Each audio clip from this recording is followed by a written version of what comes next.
Okay, today we're going to talk a little bit about time management, and I have a couple questions before we get started.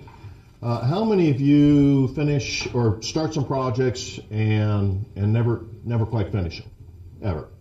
Okay. How many of you, while you're working on a project, all of a sudden find yourself working on others that you really hadn't planned? Is there anyone here that stays awake at night thinking about either an issue, a challenge, a problem, or a business problem? Specifically, we're going to talk about the 7 obstacles that often interfere with our ability for time management. But let me start by saying that the time management really, the key thing is that time management requires a commitment. And it also requires a change in culture in your business if that's something you want to improve. It's not something that you just say, okay, I'm going to be better at time management and it's going to magically happen. Of the 7 obstacles as we go through them, I don't expect all of them will apply to you. My goal today is maybe there's one that you can take as an item to work on and improve your own time management. We all have a number of tasks, and there's a graph here talking about the type of things. We have urgent, important things to do. We have important things that are not urgent. There are non-important things that are urgent, and then there are non-important things that are not urgent. And our goal is really to focus on the important things, whether they're urgent or not urgent, providing time for maybe urgent things that are not as important but need to be solved, and try to avoid getting wrapped around items that are not important and not urgent.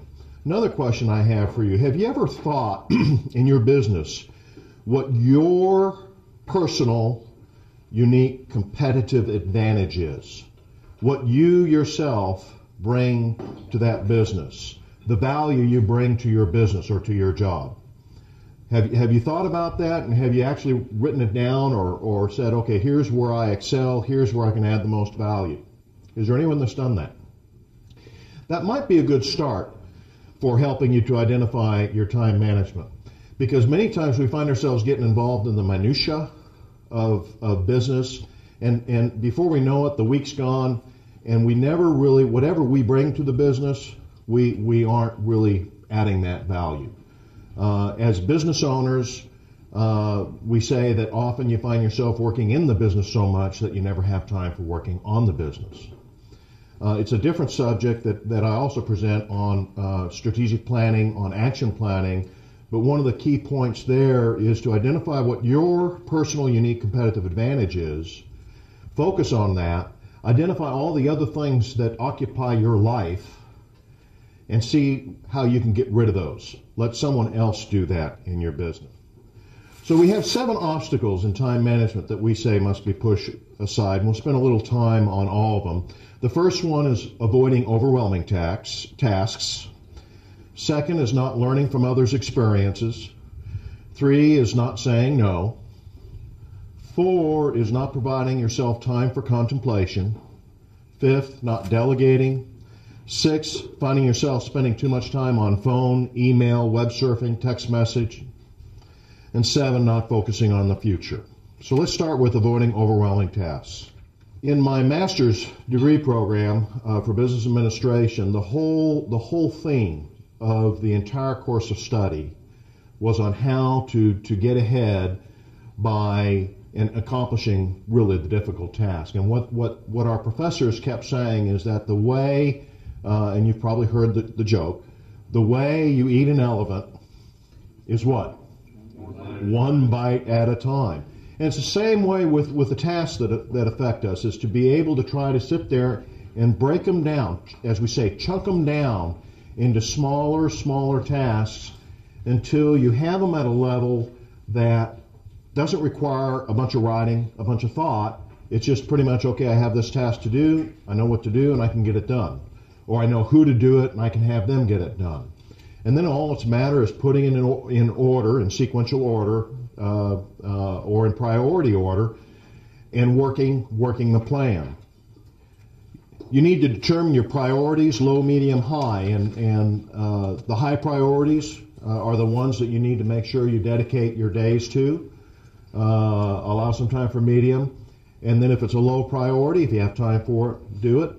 If not, put it off until later. A question for you: what tools are you most comfortable with for creating your to-do list? What do you use for a to-do list? Let me ask a question. Do all of you write down your to-do list? Okay. We have a saying in the alternative board: if it's not written, it ain't. If it's not written, it ain't. So one of the first things I challenge you to do if you want to improve your time management is jot down your to-do list. Get it written down somewhere. And then once you have it written down, you can prioritize it. You see, when you keep something in your mind and you don't write it down, it's going to stay in your mind. It's going to occupy your mind. It's going to interfere with the other productive things. It's been an interesting study to find out that once you have something on your mind and you write it down on a piece of paper, guess what? Your mind knows that it's captured.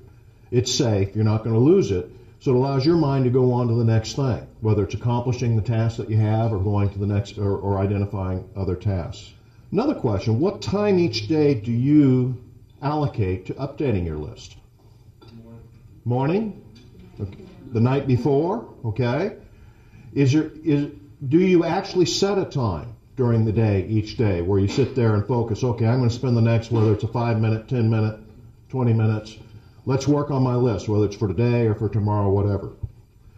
That's something else for managing your time, that if you just take that 5 minutes, and usually it's not more than 5 minutes, and work on the list, update the list, cross the things off that you've gotten done. That's something else many times we find ourselves is by not physically crossing it off, we keep dwelling on it. Even though it's all done, we don't have to worry about it anymore.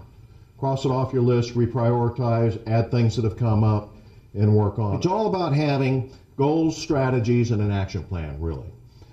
And this also goes back into our strategic planning concept. But let me describe the difference between those three things, at least the way we preach. First of all, a goal, we say, should be SMART. Has everyone heard the term SMART applied to goals? SMART stands for it should be specific, it should be measurable.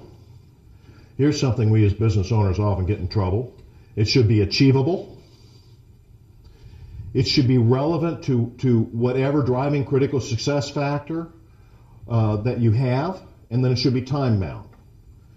And so it's very specific. Once you have your goal, then you can develop some strategies.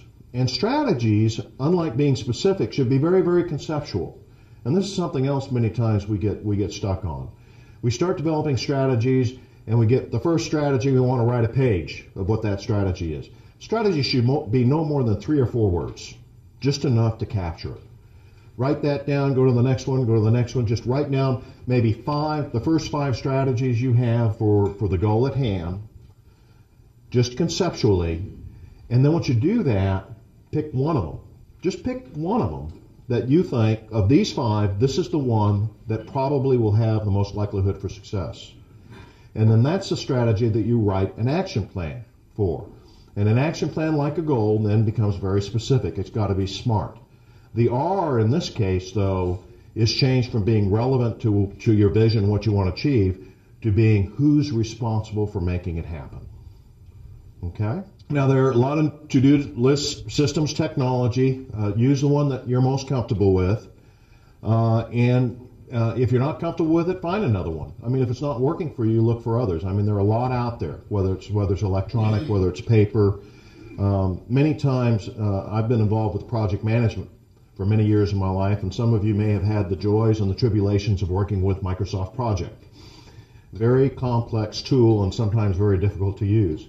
And I've seen people get all wrapped up in trying to figure out how to use Microsoft Project when all they needed was a spreadsheet to have a task list, and they could have accomplished it.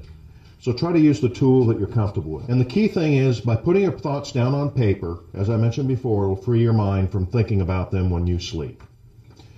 Let's talk about the second obstacle, not learning from others' experience. You know, I heard a statistic, and I'd really like to try to qualify it and make sure it's true, but I heard it from someone that I do trust. Next time I see him, hopefully I'll run across him, I'm going to ask him, where did you get this statistic? But the statistic is, of all the business owners in the United States this year, less than 10% will do anything to improve themselves, whether it's going to a seminar, reading a book. Less than 10% will take time to improve themselves. That's unbelievable to me. But really, you can save a lot of time by incorporating a plan for how you can learn from others' experiences, whether it is a seminar, a book, or anything. What we do, one of the things we do in the alternative board is we form peer advisory boards of non-competing business owners.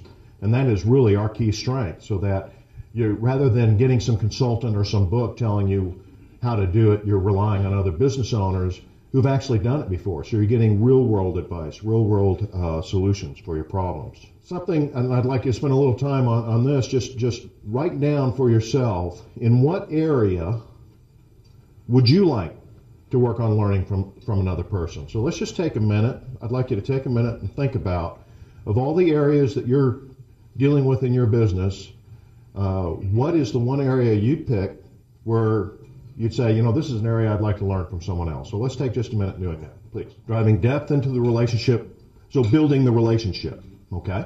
How to use social media. Why is that important? Already. I see the importance of it, but how to really put it into practice, okay? And not be time consuming to me. And why do you find that important to you? Why not be time consuming? No, why is it important for you to learn how to use it more effectively? Because it's the way of the future. It's how to connect with people easily. Okay. But is there a business reason? Well, yeah, to increase sales. Increase sales, okay. So that's a strategy that you'd like to look at for increasing sales, and presumably you have a goal of how much you'd like to increase it and by when. Okay. The steps you're going to use for the learning process.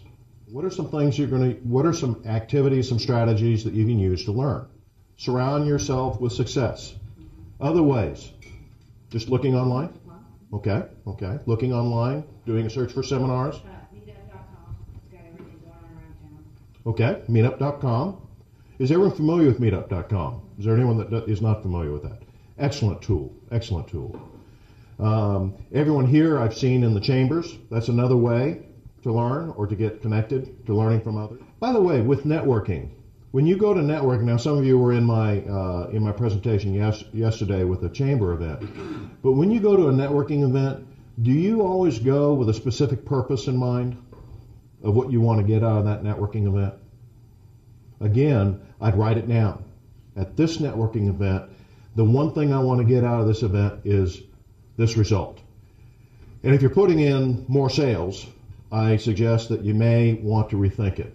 Networking is not a place to close a sale. Networking instead is a place where you start building relationships or start learning about other people. You can go. An individual, his name's David Rawls, who's actually on a radio station here in the DFW area, does seminars on networking.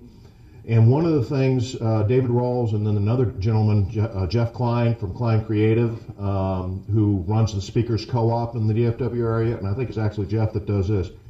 When he walks in a networking group, he'll walk up to someone, and after you introduce yourself, what he'll say is, who do you want to know? Think about that. If someone asks you, who do you want to know? Do you have a name in mind? And it shouldn't be just business owners, which is someone I'd like to know, business owners. Go to the network group, go to the networking event with a very, very specific objective. Something that either they're going to immediately say, hey, I know someone like that, or I don't know someone like that. If they don't, ask them who would they like to know, move on to the next person. And if you go with a focus and a purpose, I think you'll find networking to be paying off a lot better.